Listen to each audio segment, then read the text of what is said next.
بسم اللہ الرحمن الرحیم۔ السلام علیکم ورحمۃ اللہ وبرکاتہ۔ YouTube channel learn and teach official میں اور Facebook page learn and teach میں عبدالرشید ساجدی کی طرف سے خوش آمدید۔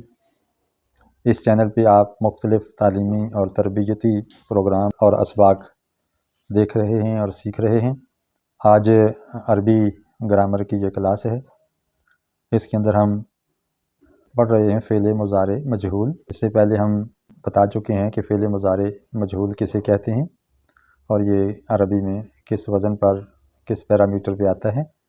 پھر اس کی ہم نے مشق نمبر 44 بھی کی، جس میں عربی سے اردو ترجمہ اور ہر صیغے اور فعل کی صرفی وضاحت کی گئی اور جملے کا بھی اسٹرکچر واضح کیا گیا کہ کون سا لفظ جملے میں کیا واقع ہو رہا ہے۔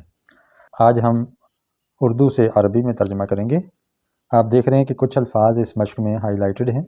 ان کو ہائی لائٹ کرنے کا مقصد یہ ہے کہ یہ بتایا جائے کہ یہ عربی زبان کے الفاظ ہیں۔ اردو کے اندر بہت سے الفاظ عربی کے استعمال ہوتے ہیں اور بہت سے فارسی کے استعمال ہوتے ہیں۔ جو ٹیکسالی اور بنیادی اردو زبان ہے، اگر اس میں کہا جائے کہ 60 سے 70% الفاظ فارسی اور عربی کے ہیں تو غلط نہ ہوگا۔ اس لیے میں نے اس سبق میں عربی الفاظ کو ہائی لائٹ کیا ہے۔ آپ اردو سے عربی کرنے لگیں تو کچھ الفاظ آپ کو اسی جملے کے اندر سے مل جائیں جس کا آپ کو ترجمہ کرنے کی ضرورت نہ ہو۔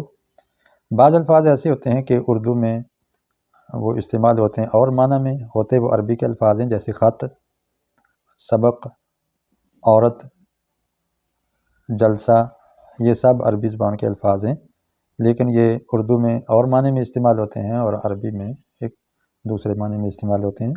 خط کا معنی لکیر ہے، لیٹر کے معنی میں، تو اس کے لیے عربی آتی ہے الرسالہ، جس سے رسالت ہے یعنی پیغام۔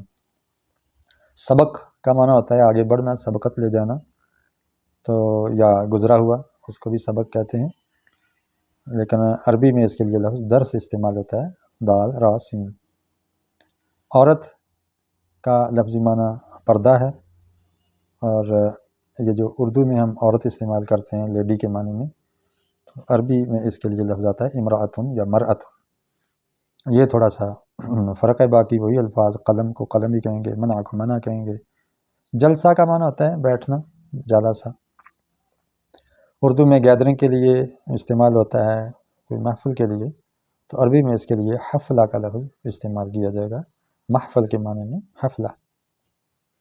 باقی لہجہ، کرسی، کافر، رب، اس کی یہی عربی ہے، یہ عربی ہی کے الفاظ اسی طرح استعمال ہوتے ہیں اسی معنی میں۔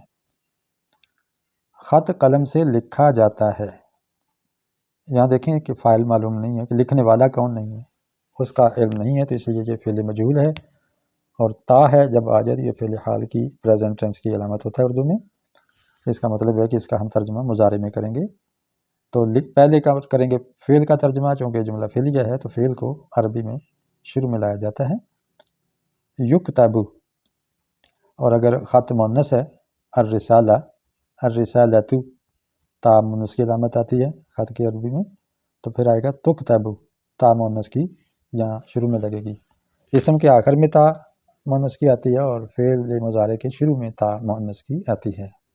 تکتب الرسالۃ بالقلم، قلم سے، بی کا معنی سے، تکتب الرسالۃ بالقلم۔ سبق یاد کیے جاتے ہیں، یاد کرنے والے کا ذکر نہیں ہے، معلوم نہیں ہے، تو یہ فعل مجہول ہو گیا، کیے جاتے ہیں۔ معروف اس کا آتا ہے سبق یاد کرتے ہیں، یہ ہے سبق یاد کیے جاتے ہیں، تو فعل کا ترجمہ ہم پہلے لائیں گے، یحفظ، حفظ ہوتا ہے یاد کرنا، یحفظ الدروس۔ اب چونکہ یہ درس کی جمع دروس، جمع غیر عاقل ہے، اس کے لیے صیغہ واحد مؤنث کا آئے گا۔ آپ پڑھ چکے ہیں جمع غیر عاقل کے سبق میں کہ جمع غیر عاقل یعنی ایسی چیز کی جمع جس کے اندر عقل نہیں ہے، میز، کرسی، مدرسہ، در، دیوار، آسمان، زمین، جانور، حیوان وغیرہ جتنے بھی ہیں غیر عاقل شمار ہوتے ہیں، گویا انسان کے علاوہ ہر چیز غیر عاقل ہے۔ اس کی جمع جب استعمال کریں گے تو اس جمع کے لیے خبر بھی واحد مؤنث لائیں گے، صفت ہو تو واحد مؤنث آئے گی، ضمیر بھی واحد مؤنث آئے گی، اور فعل بھی واحد مؤنث کا صیغہ آئے گا۔ حفظ کا ہوتا ہے یاد کرنا، تحفظ، تحفظ الدروس، آ جائے گا تحفظ الدروس، تا مؤنث کی ہے شروع میں، حاضر کی نہیں ہے، یہ مؤنث کی تا ہے غائب کی۔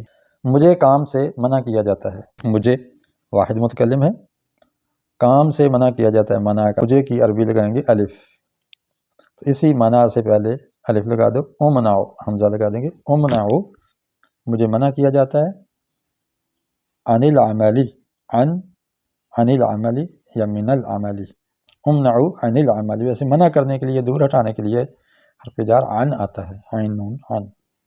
تم کو چھوڑا جاتا ہے، تم حاضر کا صیغہ ہے، عربی کے اندر ماضی میں تو تم کی عربی تم ہی ہے، ترک تم نے چھوڑا، لیکن جب ہم اس کو مضارع میں لائیں گے تم کے لیے تا آئے گی شروع میں، اور جمع کی علامت آخر میں واو نون آ جائے گی، تو تراکونا، ترکا چھوڑا، تو تراکو تو چھوڑا جاتا ہے، اور تو تراکونا تمہیں چھوڑا جاتا ہے۔